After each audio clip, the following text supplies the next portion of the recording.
Hi, I'm Dr. Ted, and on this episode what I have is an intertrochanteric or proximal femur fracture.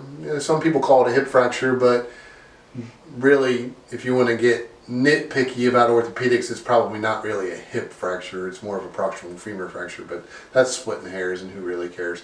So what is the intertrochanteric part of the proximal femur? You have at the proximal aspect of the top of your thigh bone what's called the greater trochanter, which is that bump that's on the outside of your hip, that you can get bursitis in. Then you have a lesser trochanter where the muscle of your abdomen that helps pick your hip up, called the psoas, attaches. So that line that runs between those two trochanters is called the intertrochanteric line. So when you have a fracture there, it's called an intertrochanteric hip fracture. So it is caused normally by a fall, normally a fall on your side where you hit your hip on the floor or whatever you happen to be falling on, and it causes a fracture in this area of the proximal femur.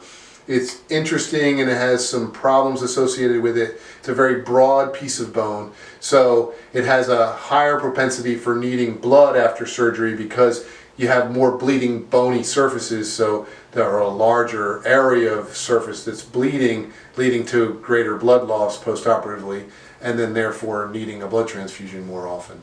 So this AP here I have of a proximal femur fracture or hip fracture is an intertrochanteric hip fracture. I picked this one because it's kind of the easiest to kind of see the fracture line.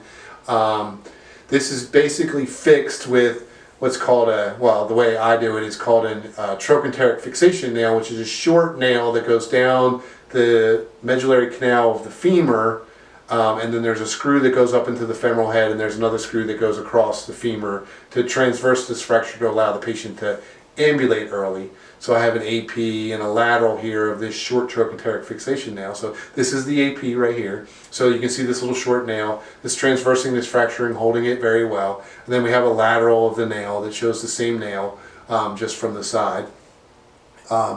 Basically this is what we call a load sharing device, meaning that you can walk on it right away. When it comes to hip fractures, the key is to getting the patient out of bed quickly to keep them from having complications like pneumonia or blood clots, which are both terrible complications, especially in the elderly population that are more prone to having these fractures. Thanks for watching this video. I hope you enjoyed it.